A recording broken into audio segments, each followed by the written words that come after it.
Vikramshila IAS coaching institute 14 बीघा प्राचीन भारत का इतिहास कर रहे थे हम, एंशिएंट हिस्ट्री ऑफ इंडिया।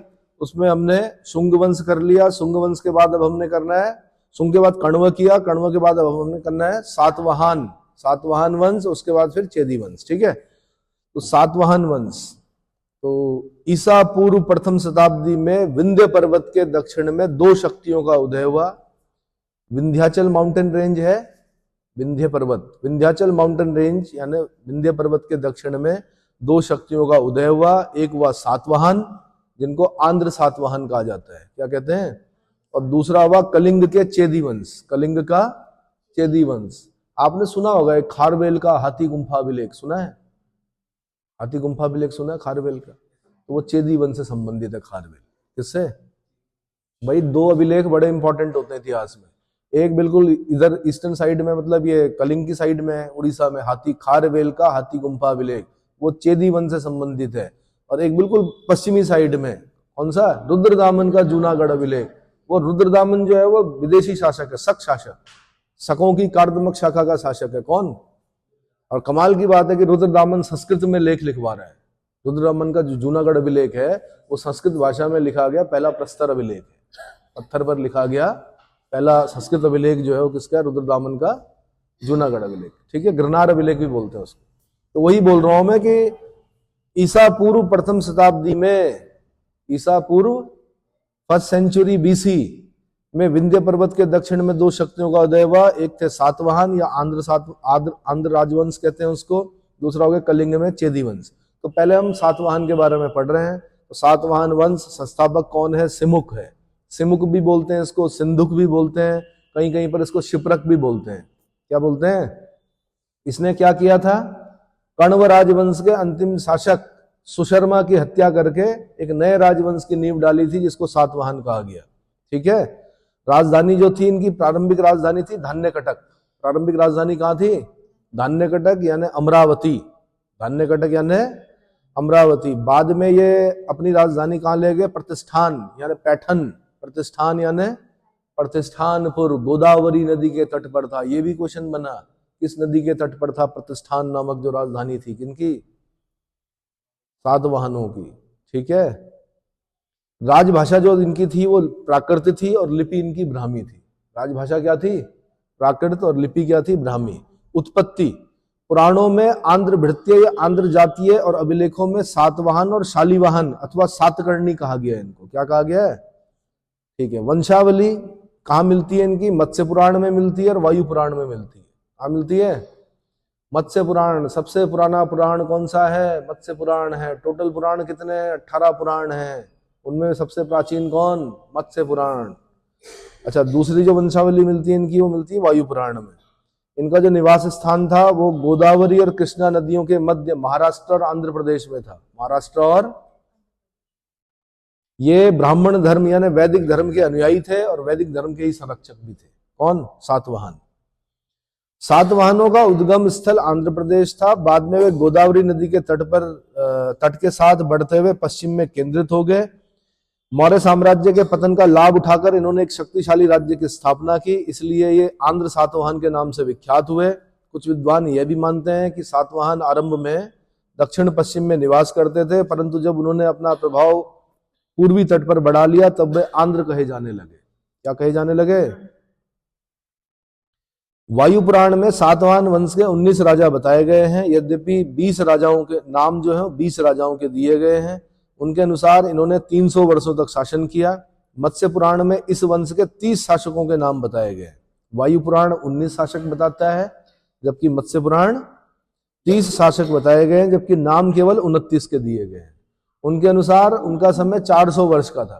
कितना, मत्स्य पुराण के हिसाब से 400 वर्षों तक शासन किया। डॉक्टर राय चौधरी ने इस आधार पर यह निष्कर्ष निकाला कि उस वंश की मुख्य शाखा के 19 शासक हुए जिन्होंने 300 वर्षों तक शासन किया। यद्यपि उनकी उपशाखाएं कुछ समय तक अथवा 100 वर्ष आगे तक शासन करती रही। छोटी मोटे जो राजा बाद में हुए होंगे उपशाखाएं, ठीक है। अधिकांशतया इन्हें ब्राह्मण वंश का माना गया है। किस वंश का, ब्राह्मण वंश का माना गया है। सातवाहनों की शक्ति को स्थापित करने वाला प्रथम राजा सिमुक था। संभवतः वह पहले विदेशियों पहले विदिशा में शुंगों व कण्वों का सामंत रहा होगा।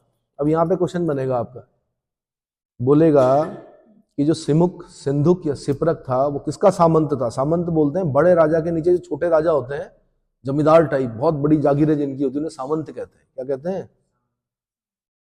तो आपसे पूछेगा कि सातवाहन किनके सामंत थे, तो आपने बोलना है शुंगों के और कण्वों के। किनके?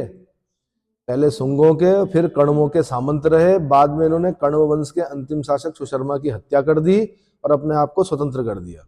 स्वतंत्र शासक के रूप में जो सिमुक था, इसने अपनी मुद्राएं भी चलाई। किसने? सिमुक ने। परंतु यह अपने अंतिम समय में दुर्व्यसनी हो गया और इस कारण इसकी हत्या हो गई। दुर्व्यसनी हो गया और इसकी हत्या हो गई। अगर राजा दुर्व्यसनी हो जाए तो समझ लो कि उसकी या तो प्रजा के द्वारा मारा जाएगा या दरबारी षड्यंत्रों का शिकार बनेगा। दूसरा, कृष्ण, ये 37 से 27 ईसा पूर्व तक रहा शासक। सिमुक के बाद उसका भाई कृष्ण या कन्हा, कान्हा भी बोलते हैं इसको, क्या बोलते हैं? कृष्ण या कान्हा सात वंश का दूसरा राजा हुआ। इसने नासिक तक अपना राज्य क्षेत्र विस्तृत किया। कहां तक? नासिक। किस नदी के तट पर है नासिक? अरे कुंभ लगते हैं भाई, 4 जगह लगते हैं। हरिद्वार में लगता है, प्रयागराज में महाकुंभ है ना, उज्जैन में लगता है, नासिक में लगता है। नासिक गोदावरी नदी के तट पर है। विटिकल्चर, अंगूर की खेती, किशमिश बड़े सस्ते नासिक में। क्या? नासिक के प्याज और नासिक के किशमिश। अगर आपके वहां संबंध है, नासिक से क्या कर सकते हैं आप? बड़ा व्यापार कर सकते हैं। किसका? किशमिश का। ठीक है। क्या अंतर होता है किशमिश और मुनक्के में? बीज होता है, किशमिश में बीज नहीं होता है। चलो, अच्छा, यही अंतर है। चलो चलो, फिजिकल यही है। ठीक है। तो नासिक तक अपना राज्य विस्तृत किया। अगला सातकर्णी प्रथम। सातकर्णी प्रथम जो है वो 27 से 17 ईसा पूर्व तक रहा। सातवाहनों का अगला राजा जो था वो सातकर्णी प्रथम था, 27 से लेकर 17 ईसा पूर्व। वह सिमुक का पुत्र था। उसके नाम का उल्लेख अभिलेखों में और Periplus of the Erythraean Sea में मिलता है। Very very important, Periplus of the Erythraean Sea. Erythraean Sea कहा गया लाल सागर को। किसको? एक बार यूपीएससी ने क्वेश्चन पूछा, Periplus of the Erythraean Sea का लेखक कौन है? आंसर अज्ञात, नहीं पता कौन है। हर बार फिर यूपी वालों ने पूछा, फिर जगह जगह हर जगह क्वेश्चन आया पेरिप्लस ऑफ द एरिथ्रियन सी, और हम भी खुश हो गए। हमने कहा भाई आ गया, अब अज्ञात ही तो लिखना है खाली।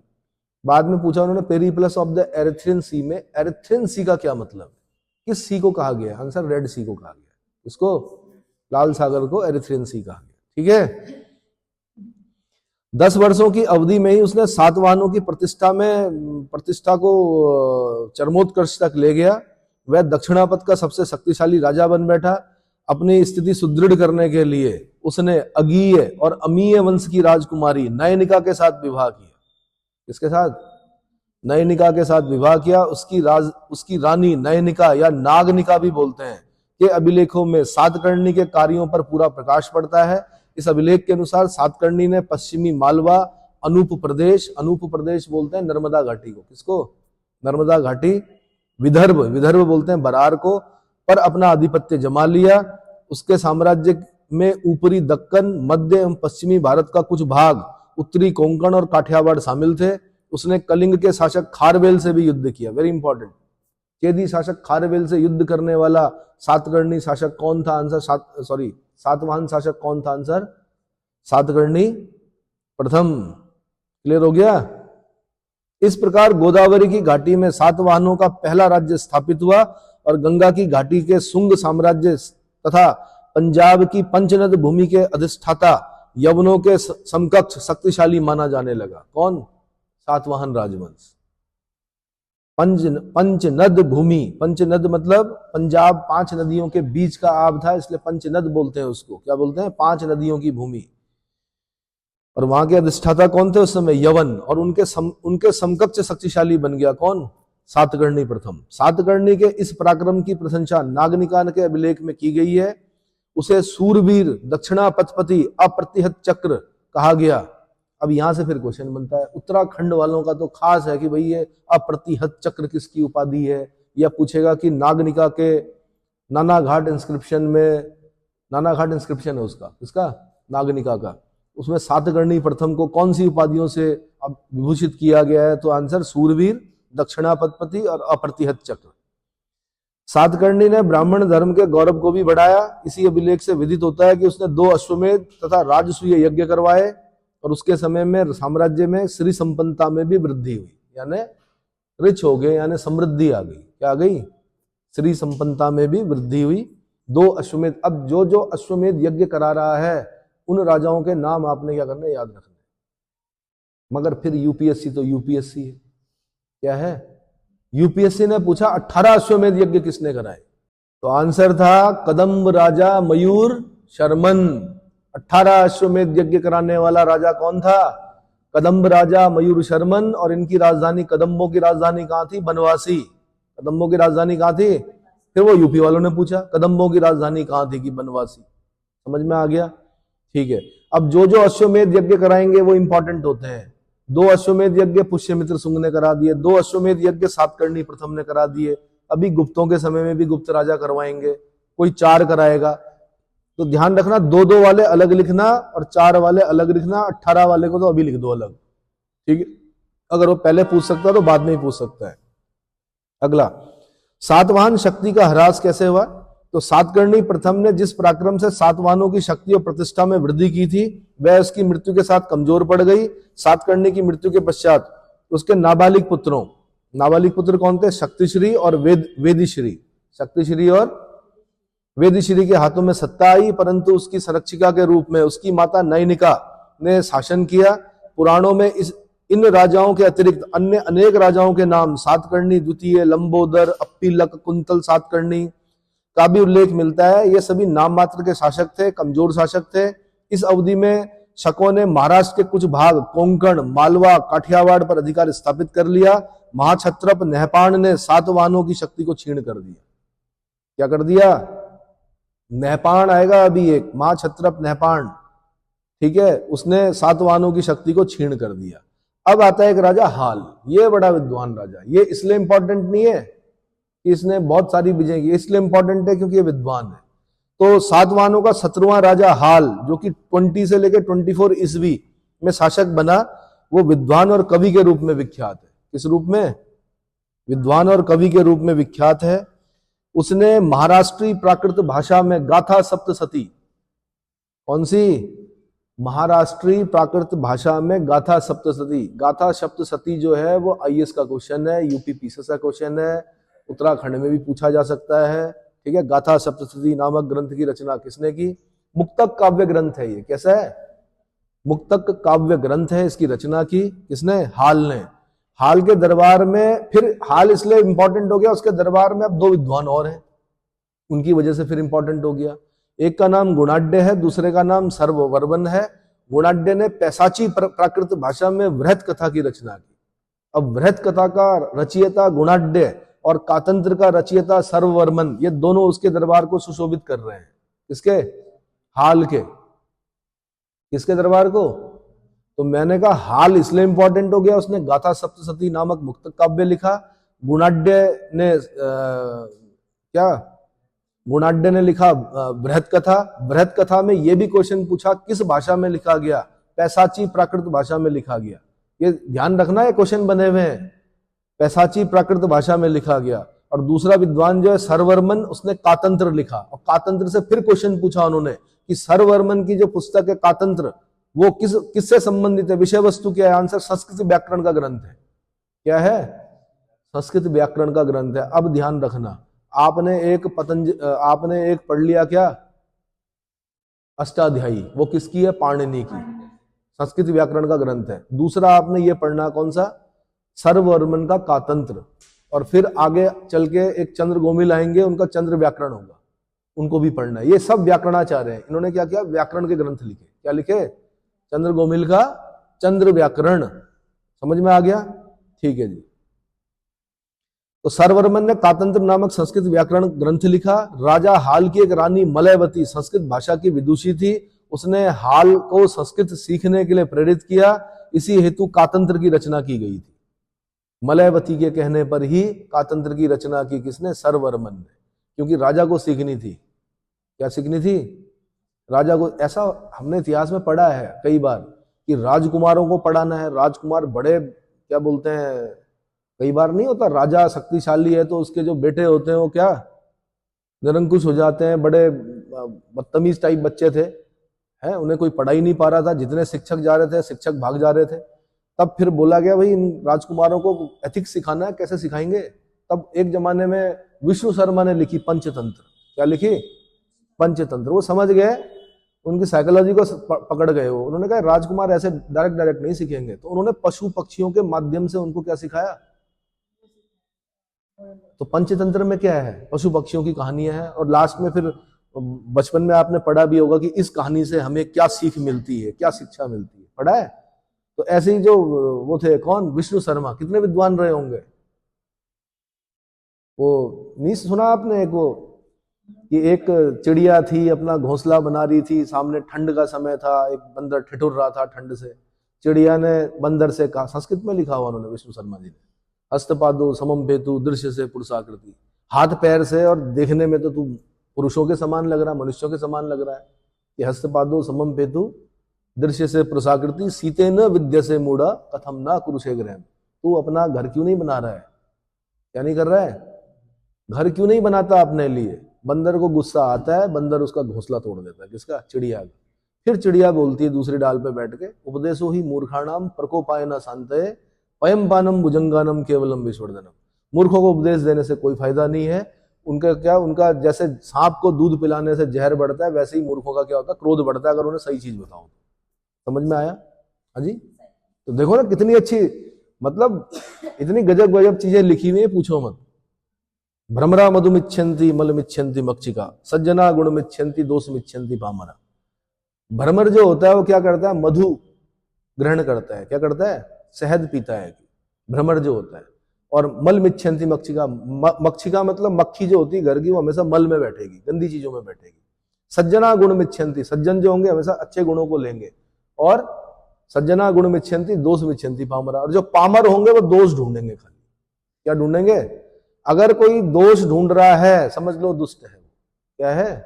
तो उसके लिए भी लिखा गया है सठे साठ्यम समाचरित। सठ के साथ सठता का व्यवहार करो। क्या करो? तब वहां पर आपने क्या डाउन टू अर्थ नहीं होना है। फिर सठे साठ्यम समाचरित। चलो जी आगे। तो मलयवती के कहने पर सरवर्मन ने कातंत्र की रचना की। इतना समझ में आ गया। हाल के शासन के दौरान भी सातवाहन संघर्ष चलता रहा। इस संघर्ष ने सातवाहनों की शक्ति लगभग नष्ट कर दी। नहपाण और उसके दामाद ने महाराष्ट्र पर अधिकार कर लिया। किसने? नहपाण और उसके दामाद ने महाराष्ट्र पर अधिकार कर लिया। उसके बाद आता है गौतमी पुत्र सातकर्णी। कौन आता है? ये अब खेला कर देगा, सब चेंज कर देगा। गौतमी पुत्र सातकर्णी 106 एना डोमिनी से 130 एना डोमिनी। यह सातवाहन वंश का पहला शासक था। क्या था? सातवाहन वंश का पहला शासक था। अब इनके नाम ना बड़े नॉर्मल तरीके से लेते हो आप लोग, गौतमी पुत्र सातकर्णी। इनका साम्राज्य विस्तार देखो। आप तो खाली क्या बोलते हैं, वो पार्षद लड़के जो जीत के आ रहे हैं उन्हीं को राजा समझ रहे हैं, या जो क्या बोलते हैं ये नगर निगम मेयर और नगर पालिका में जो जीत रहे हैं उन्हीं को आप इतनी खुशी मना रहे हैं जैसे। तो ये सोचो ना, इनकी विजय छोटी मोटी थोड़े थी। भारत के एक कोने से दूसरे कोने तक और ऊपर से नीचे तक इनका साम्राज्य था। इतना बड़ा साम्राज्य कैसे चलाया होगा इन लोगों ने उस जमाने में, वो भी जबकि आपके पास क्या नहीं थे, संचार के साधन नहीं थे। समझ में आया? तो ये लोग पूज्य हैं। इतिहास में इनको उस प्रकार का स्थान नहीं दिया गया जिस प्रकार दिया जाना चाहिए था। सम्मान सहित नहीं दिया गया, सम्मान नहीं दिया गया इनको। ऐसे एंशिएंट को अधिकतर जो यूपीएससी एस्पिरेंट होते हैं वो पढ़ते ही नहीं, बेकार है जी, एंशिएंट नहीं होती हमसे याद। एक दिन आएगा यूपीएससी एंशिएंट से क्या करेगी, इतने प्रश्न पूछेगी कि तोते उड़ जाएंगे सबके। सब मॉडर्न से पूछा जा रहा है ना अभी, तो पलटी मारती है यूपीएससी कभी ना कभी। उस दिन वो एंशिएंट से पूछेगी, आर्ट एंड आर्किटेक्चर तो पूछती है वो, लेकिन वो इस प्रकार के प्रश्न पूछेगी। इसलिए तैयार करके रखो भाई। सातवाहन वंश का पहला शासक था गौतमी पुत्र सातकर्णी, जिसके नाम के साथ उसकी माता का नाम भी उल्लेख किया गया है। ये परंपरा थी पहले। कुंती पुत्र अर्जुन क्या बोलते थे, गंगा पुत्र भीष्म क्या बोलते थे, माँ का नाम लगाया जाता था नाम के आगे, ठीक है, तब बोलते थे भाई किसका पुत्र है, कुंती पुत्र अर्जुन है। ठीक है, देवकी पुत्र कृष्ण। चलो, तो यह सातवाहन वंश का पहला शासक था, जिसके नाम के साथ उसकी माता का नाम का भी उल्लेख किया गया है। यह सातवाहन वंश का सबसे महान शासक था। फिर क्वेश्चन बनेगा, सातवाहन वंश का सबसे महान शासक कौन? गौतमीपुत्र सातकर्णी। इसके विषय में जानने के जो प्रमुख स्रोत हैं, उसमें नासिक के 2 अभिलेख और कार्ले का 1 अभिलेख, 2 नासिक से मिले हैं और 1 कार्ले से मिला है। इसके अतिरिक्त इसकी माता गौतमी बलश्री की नासिक प्रशस्ति और वशिष्ठी पुत्र पुलमावी का नासिक गुहालेख भी महत्वपूर्ण है। यानी गौतमीपुत्र सातकर्णी के बारे में हमें कहां से पता चलता है? नासिक से 2 लेख मिले हैं, कार्ले से 1 लेख मिला है, गौतमी बलश्री का एक नासिक प्रशस्ति मिली है और वशिष्ठी पुत्र पुलमावी का एक नासिक गुहालेख मिला है। गौतमीपुत्र सातकर्णी अपने राज्यारोहण के 17वें वर्ष क्षैरात वंशी शक शासक नहपान पर आक्रमण किया। ये जो नहपान था, ये क्या था? शक शासक था। शकों की कई शाखाएं थी, 5 शाखाएं थी उसमें। जैसे एक तो रुद्रदामन हो गया जो कार्दमक शाखा का है, एक ये क्षैरात वंशी शासक, कौन? शक शासक नहपान पर आक्रमण किया, उसको मार डाला और उसके काठियावाड़, नर्मदा घाटी, पूर्वी मालवा, पश्चिमी मालवा आदि प्रदेशों पर अधिकार कर लिया। ठीक है, अब आपको मैंने कहा नहीं, आप बड़ा नॉर्मल लेते हो। 100 गज जमीन कब्जा के दिखाओ किसी की, फिर देखो कैसे सर फोड़ते हैं लोग। इन्होंने तो इतने बड़े बड़े साम्राज्य क्या किए? कंट्रोल किए और उन पर शासन भी चलाया, वहां की जनता को पाला पोसा भी, कर भी वसूला वहां से। तो काठियावाड़, नर्मदा घाटी, पूर्वी मालवा, पश्चिमी मालवा आदि प्रदेशों पर अधिकार कर लिया। जैन तीर्थंकरों के 32वें आगम आवश्यक सूत्र की भद्रबाहु विरचित टीका निर्युक्ति के अनुसार गौतमीपुत्र ने नहपान की राजधानी भारुकच्छ स्थित उसके कोषागार पर अधिकार कर लिया। जो क्षैरात वंशी शक शासक नहपान था, उसकी राजधानी कहां थी? भड़ौच। कहां थी? गुजरात में भड़ौच, भारुकच्छ, बेरीगाजा, उस पर, वहां पर उसका कोषागार था। कोषागार मतलब जहां धन रहता है, उस पर अधिकार कर लिया किसने? गौतमीपुत्र सातकर्णी ने। ठीक है, ये कहां से पता चलता है हमें? तो जैन तीर्थंकरों के 32वें आगम आवश्यक सूत्र की भद्रबाहु विरचित टीका निर्युक्ति के अनुसार, भद्रबाहु ने जो निर्युक्ति लिखी, जो टीका लिखी निर्युक्ति, उसके अनुसार ये पता चलता है कि गौतमीपुत्र ने नहपान की राजधानी भारुकच्छ स्थित उसके कोषागार पर अधिकार कर लिया। जोगलथंबी, नासिक में पड़ता है जोगलथंबी, जोगलथंबी अभिलेख भी है। नासिक जोगलथंबी से 13,250 मुद्राएं मिली हैं। कितनी? 13,250 मुद्राएं मिली हैं, जिनमें से 2/3 से अधिक नहपान की मुद्राएं हैं, गौतमीपुत्र द्वारा पुनरांकित करवाई गई। अगर किसी मुद्रा पर ऐसा लगता है कि किसी का नाम मिटाकर दूसरे का नाम अंकित किया गया है, इसका मतलब जो नया नाम है उसने पुराने वाले राजा को क्या किया? पराजित किया। क्या किया? तो इसने गौतमीपुत्र सातकर्णी ने नहपान की मुद्राओं को पुनरांकित करवाया, उसका नाम हटवाकर अपना नाम क्या किया? सिक्के वही रहे, नाम चेंज कर दिया या फोटो चेंज कर दी, जो भी है। समझ में आ गया? ठीक है जी। जब अखंड भारत हो जाएगा, जब पाकिस्तान वगैरह ये सब आ जाएंगे, तो वहां के सिक्कों को वो थोड़े किया जाएगा, उसको पुनरांकित कराया जाएगा, उसमें 4 शेर लगाए जाएंगे। क्या लगाया जाएगा? सारनाथ का। समझ में आया? ठीक है जी। विजय के पश्चात गौतमीपुत्र के नासिक के बौद्ध भिक्षुक संघ को अजकालकीय नामक क्षेत्र दान में दिया। कौन सा दिया? अजकालकीय नामक क्षेत्र दान में दिया। विजय के पश्चात गौतमीपुत्र सातकर्णी ने नासिक के बौद्ध भिक्षु संघ को अजकालकीय नामक क्षेत्र दान में दिया। ये क्वेश्चन उल्टा बनता है कि अजकालकीय नामक क्षेत्र बौद्ध भिक्षु संघ को दान करने वाला सातवाहन शासक कौन था? आंसर गौतमीपुत्र सातकर्णी। नहपान के दामाद उसावदात से करजक नामक ग्राम छीनकर कार्ले के भिक्षु संघ को दान कर दिया। ये यूपी में बने हुए हैं क्वेश्चन, जब सब्जेक्ट आया करता था कभी कि नहपान का दामाद उसावदत्त से कौन सा ग्राम छीना गया? करजक नामक ग्राम छीनकर कार्ले के बौद्ध भिक्षु संघ को दान कर दिया गया। यह ग्राम दान का पहला उदाहरण मिलता है। अब ये इंपॉर्टेंट हो गया, यूपीएससी ऐसी जगहों को हिट करती है। ग्राम दान का पहला उदाहरण कहां पर देखने को मिलता है? आंसर गौतमीपुत्र सातकर्णी द्वारा नहपान के दामाद उसावदत्त से करजक नामक ग्राम छीनकर कार्ले के बौद्ध भिक्षु संघों को दान में देने वाला जो उदाहरण है, वही पहला ग्राम दान का उदाहरण है। इसके अतिरिक्त उसके दक्षिण भारत में भी अपना साम्राज्य विस्तार किया। अपनी विजय के उपलक्ष्य में गौतमीपुत्र सातकर्णी ने राज राजा, कौन सी उपाधि? राज राजा, विंध्यापति, वेणाकटक स्वामी, वेणकटक स्वामी कौन सा? अब ये तो उत्तराखंड में भी पूछा, वेणकटक नामक नगर किसने बसाया? तो इसी ने बसाया, गौतमीपुत्र सातकर्णी। वेणकटक नामक नगर किसने बसाया और वेणाकटक स्वामी की उपाधि किसने धारण की? आंसर गौतमीपुत्र सातकर्णी। इतना क्लियर हो गया? संभवतः शकों के साथ यवन और पहलव भी दे रहे थे, इसलिए वशिष्ठ पुत्र पुलमावी के नासिक गुहा लेख में गौतमीपुत्र सातकर्णी को शक, यवन, पहलव का विनाश करने वाला कहा गया है। इसी लेख में कहा गया है कि उसके घोड़े 3 समुद्रों का पानी पीते थे। अब 3 समुद्र कौन से हो गए? इधर से अरब सागर हो गया, इधर से बंगाल की खाड़ी होगी, नीचे हिंद महासागर हो गया। इसका मतलब इतना बड़ा साम्राज्य था किसका? गौतमीपुत्र सातकर्णी का। अभिलेखों में गौतमीपुत्र को नहुष, जन्मेजय, सगर, ययाति, राम और अम्बरीश जैसे राजाओं के समान तेजस्वी बताया गया है। वह अत्यंत दयावान था और अपराधी शत्रुओं के प्रति भी उसे हिंसा करने में रुचि नहीं थी। वह सभी आगमों का ज्ञाता था, इसीलिए इसको क्या बोलते हैं? आगमन निलयस्य, आगमन निलयस्य। उसका काल दक्षिणापथ में ब्राह्मण धर्म के पुनरुत्थान का काल था। नासिक प्रशस्ति में उसे अद्वितीय ब्राह्मण और एकमात्र ब्राह्मण कहा गया। नासिक प्रशस्ति में गौतमीपुत्र सातकर्णी को किन नामों से अभिहित किया गया? आंसर अद्वितीय ब्राह्मण और एकमात्र ब्राह्मण। नहुष, जन्मेजय, सगर, ययाति, राम, अम्बरीश जैसे राजाओं के साथ किस सातवाहन राजा की तुलना की गई है? आंसर गौतमीपुत्र सातकर्णी की। इतना क्लियर हो गया? हाँ जी। उसके बाद वशिष्ठ पुत्र पुलमावी आता है। ये पहला आंध्र शासक, दक्षिणापथेश्वर, ये उपाधियां हैं इसका, है किसका? वशिष्ठ पुत्र पुलमावी का। कौन कौन सी? पहला आंध्र शासक, दक्षिणापथेश्वर और नगर स्वामी। अब ध्यान रखना, दक्षिणापथपति अलग हो गया, दक्षिणापथेश्वर अलग हो गया। दक्षिणापथ का पति वो अलग हो गया और दक्षिणापथ का ईश्वर ये अलग हो गया।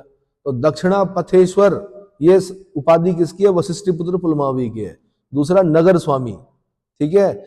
वशिष्ठ पुत्र पुलमावी का जो विवाह हुआ था वो रुद्रदामन की पुत्री से हुआ था। शक महाक्षत्रप रुद्रदामन की पुत्री के साथ किस सातवाहन राजा का विवाह हुआ? आंसर वशिष्ठ पुत्र पुलमावी का।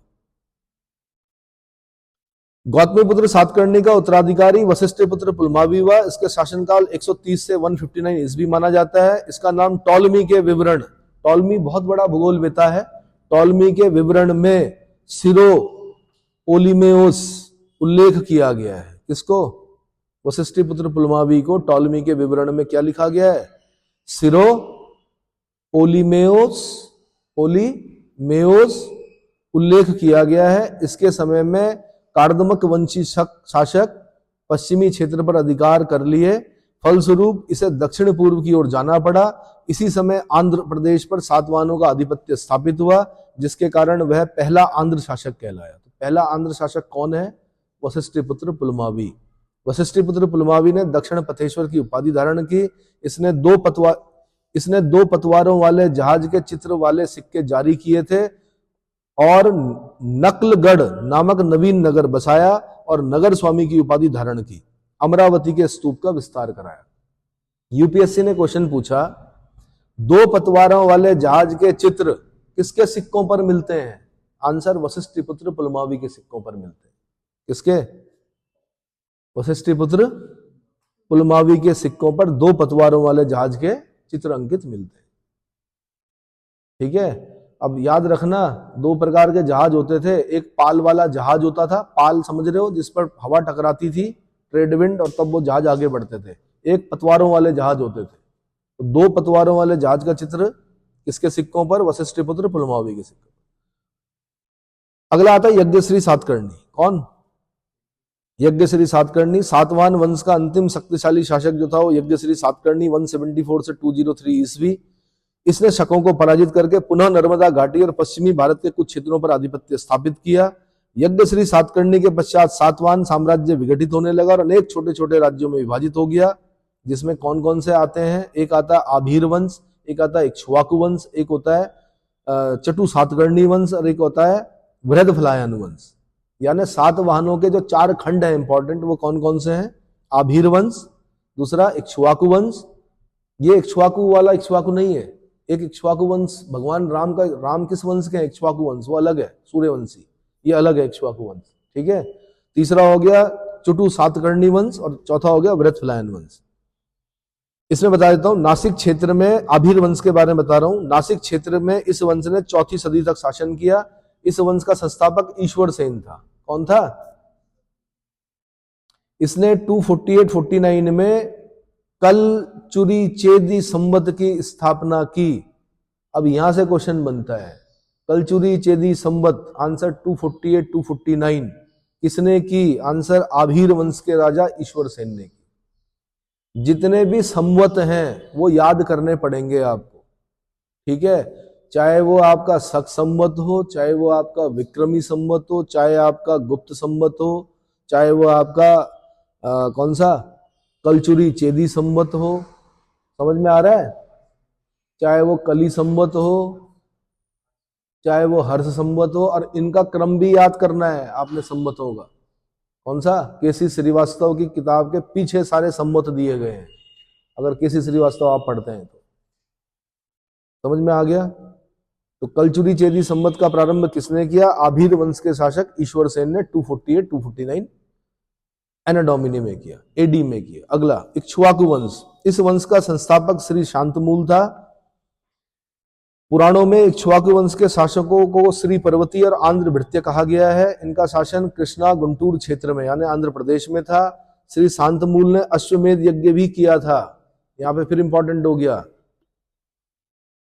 इक्ष्वाकों की राजधानी जो थी वो नागार्जुन कोंड थी, नागार्जुनी कोंड। इक्ष्वाकों की राजधानी कहां थी? नागार्जुनी कोंड थी, जिसका एक नाम विजयपुरी भी था। क्या नाम था? विजयपुरी।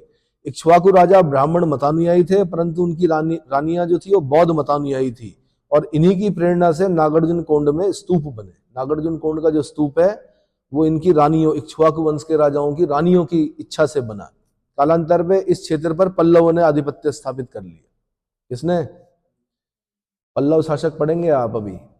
जैसे मेन जो है वो एक महेंद्र वर्मन है, विचित्रचित जो जिसकी उपाधि है। क्या है? विचित्रचित। और क्या लिखता है महेंद्र वर्मन? क्या लिखता है? जिसमें वो अन्य संप्रदाय के भिक्षुओं का मजाक उड़ाता है। महेंद्र वर्मन फर्स्ट, उसकी पुस्तक का नाम है मत विलास पर हसन। क्या है? मत विलास पर हसन, और उसकी उपाधि है विचित्रचित। उसका चित्त जो है बड़ा विचित्र है, उसका सेंस ऑफ ह्यूमर बड़ा गजब का है, वो सबकी मजाक उड़ाता है। कौन? महेंद्र वर्मन। लेकिन बाद में वो एक धर्म, शैव धर्म में शायद दीक्षित हो जाता है, ठीक है। एक होता फिर नरसिंह वर्मन फर्स्ट, एक होता नरसिंह वर्मन सेकंड। उनके समय में रथ मंदिर पढ़ने हैं आपने। क्या पढ़ने हैं?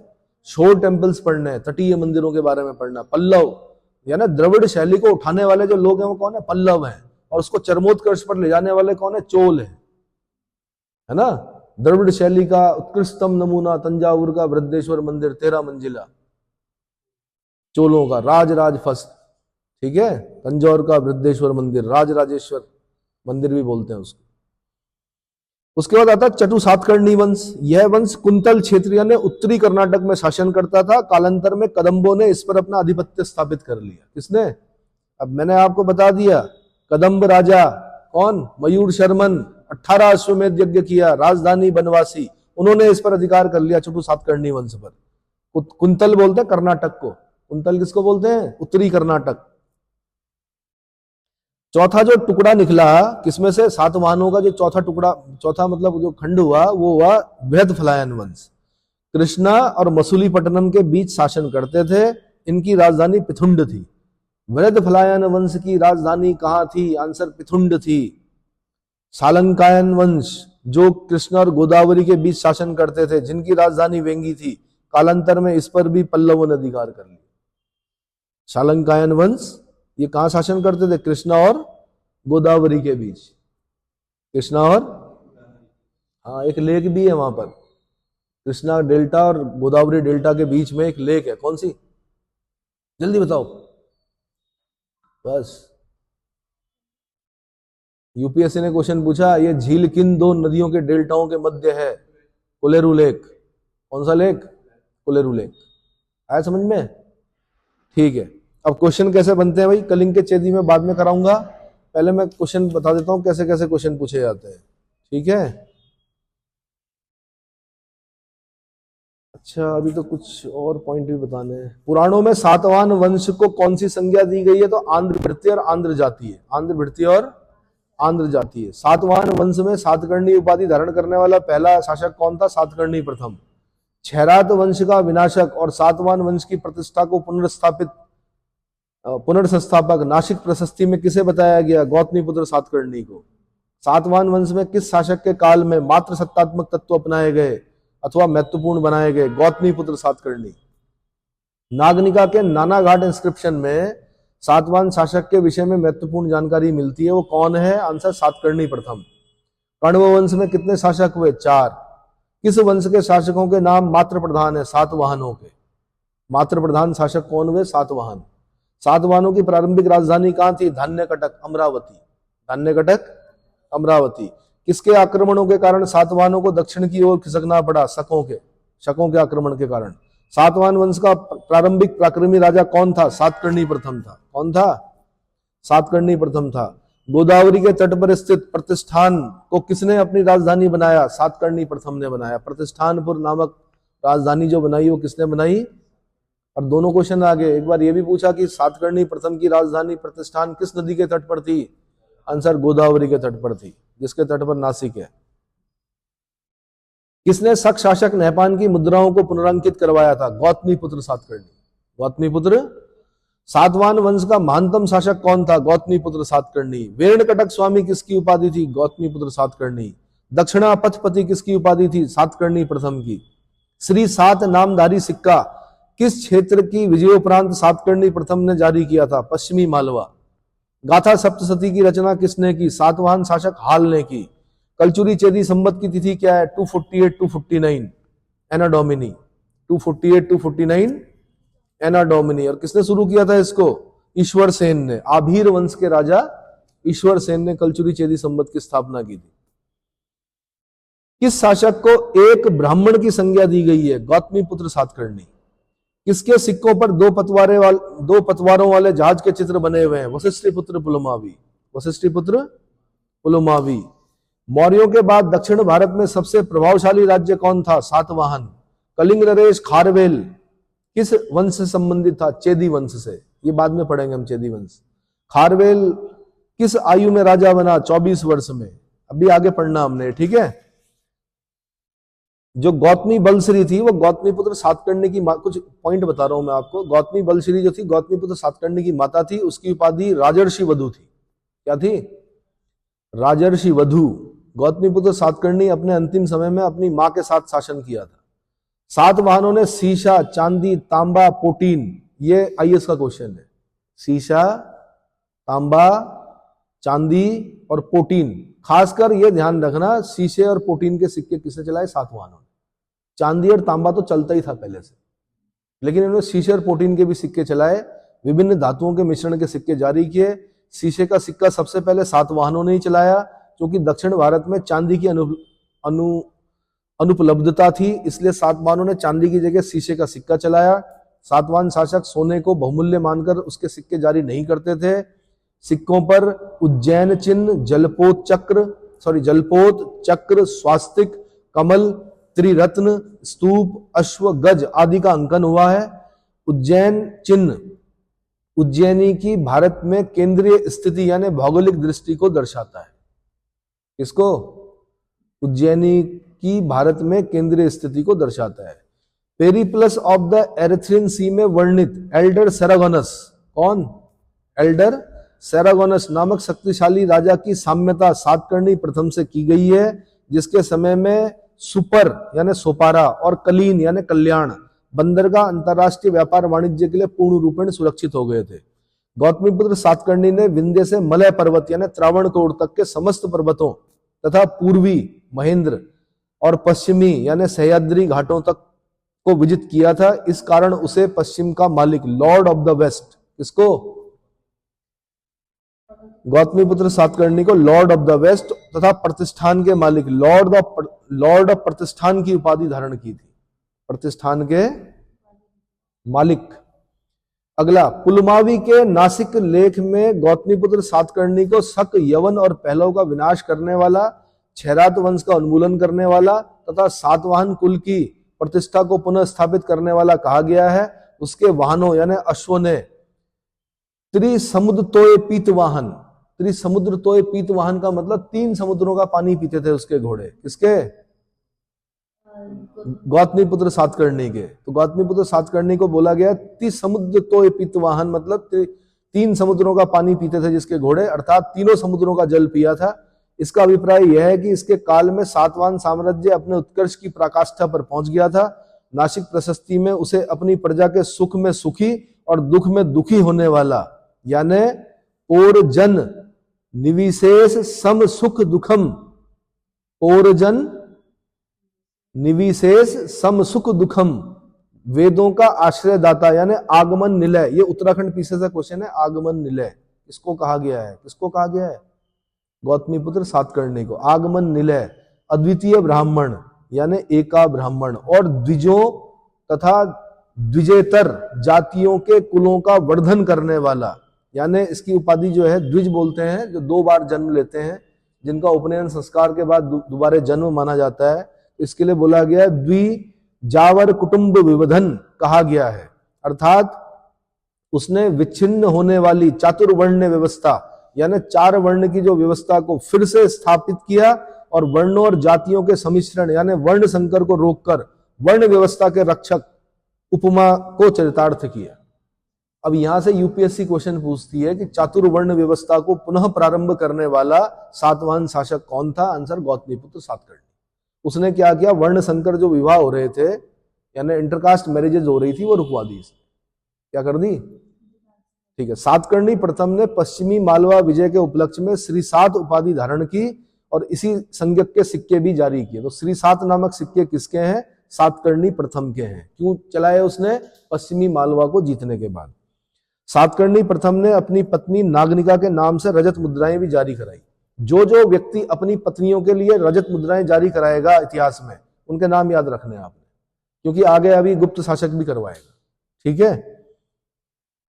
तो सातकर्णी प्रथम ने अपनी पत्नी नागनिका के नाम से रजत मुद्राएं भी जारी की। सातवाहन वंशीय शासकों के सभी अभिलेख प्राकृत भाषा में पाए गए। किस भाषा में? प्राकृत भाषा में पाए गए हैं। अगला लेक्चर में बताऊंगा कलिंग के चेदी वंश के बारे में। किसके बारे में? कलिंग के चेदी वंश के बारे में। फिर विदेशी आक्रमण बताऊंगा, इंडो ग्रीक्स, भारत पर यूनानियों का प्रभाव, ये सब अगले लेक्चर में।